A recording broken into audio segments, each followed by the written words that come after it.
Je ne sais pas si vous avez déjà éprouvé cela, moi parfois je suis fatigué d'être avec moi-même. Il y a un blabla incessant dans ma tête et ça peut être épuisant. Dans ces moments-là, ce que je veux, c'est faire un break avec cette partie de moi qui réfléchit trop. Je veux mettre en pause cette agitation du mental pour pouvoir souffler un peu, pour pouvoir prendre du recul. Dans cette vidéo, je vous montre ce qui m'aide lorsque mon mental est trop agité.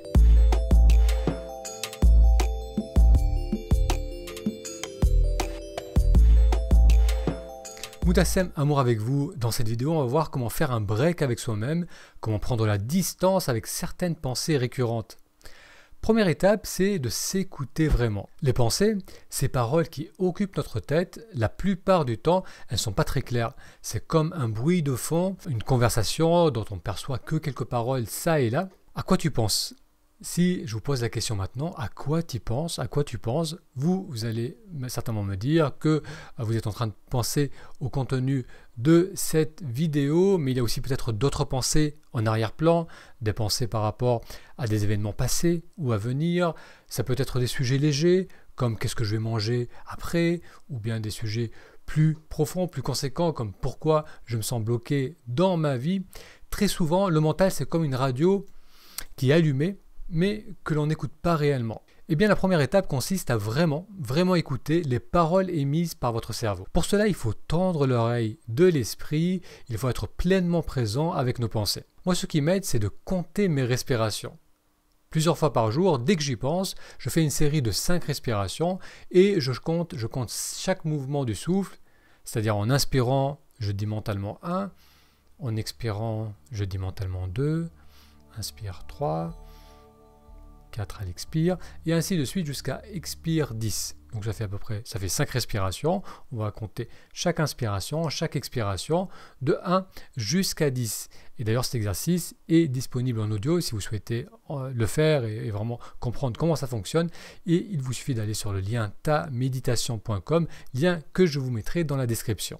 Alors le fait de compter les mouvements de la respiration, ça permet de sortir mon attention du mode automatique. Ce que j'appelle le mode automatique, c'est lorsqu'on se laisse porter par le quotidien sans être vraiment là. Compter ma respiration me ramène au ressenti du corps. Ça m'aide à être pleinement là, attentif à ce qui se passe en moi. Ça permet également d'entendre plus clairement mes pensées. Faire cela, compter ces respirations plusieurs fois dans la journée, ça donne plusieurs opportunités de voir clairement où nos pensées nous emmènent. La première étape consiste donc à mieux écouter nos pensées en tournant l'attention vers nos ressentis à travers la respiration. La deuxième étape, classer vos pensées. On a vu que les pauses de respiration en conscience permettent de voir, ou plutôt d'entendre, plus clairement nos pensées. Maintenant, il s'agit de les classer. Est-ce que ce sont des pensées négatives, positives ou neutres ? Les pensées négatives, ce sont les sujets d'inquiétude, ce qui ne va pas, ce qui m'agace, ce qui me manque, ce qui risque d'arriver. Ce sont aussi les scénarios où je me sens bloqué dans ma vie, les regrets, les doutes, le manque de confiance, la peur pour moi, la peur pour mes proches. Et ces pensées négatives sont souvent accompagnées de tensions au niveau du corps. Ensuite, il y a les pensées neutres. Par exemple, faire une liste mentale des courses qu'on a besoin de faire. Ça peut être de repenser au dernier épisode d'une série que l'on est en train de regarder. Se demander ce qu'on va manger ce soir. Donc tout ça, c'est des sujets qui sont peu chargés émotionnels et qu'on peut classer comme neutres. Enfin, il y a les pensées positives. Ce sont les pensées d'appréciation pour ce que l'on vit actuellement ou envers les personnes que l'on apprécie dans notre vie. Ça peut être aussi des pensées par rapport à des projets qui nous inspirent. Donc les pensées peuvent être négatives, neutres ou positives. La deuxième étape consiste à voir clairement quel type de pensée on a tendance à entretenir avec soi-même. Si vous ressentez une fatigue mentale et le besoin de faire un break, vous constaterez qu'une bonne partie de votre langage intérieur penche vers le négatif. Voilà, ces 2 étapes suffisent. La première, c'est de raviver l'attention en la tournant vers la respiration et le ressenti du corps et ensuite vers les pensées. Et la deuxième, c'est de classer les pensées en pensées négatives, neutre ou positive. Faire cela va permettre de voir plus clairement le lien entre pensée négative et ressenti négatif. Souvent, on baigne tellement dans un état négatif que l'on a l'impression qu'il n'y a que ça dans notre vie, des problèmes à gérer. Et voilà un point important, l'état de tristesse, de manque de confiance ou d'inquiétude que l'on peut ressentir, ces états sont entretenus par une succession de pensées négatives, à tel point que l'on finit par avoir l'impression qu'il n'y a que cet état désagréable. Voir clairement le lien entre certaines pensées et nos états de stress, d'anxiété, de tristesse, permet de comprendre que ce sont les pensées qui affectent notre état d'être, et que cet état n'est pas notre état par défaut, mais la conséquence naturelle du langage de notre mental. Il y a Jack O'Keefe, qui est une auteure irlandaise, qui l'a bien noté, qui l'a bien expliqué en notant « Les pensées sont subjectives, changeantes et personnelles.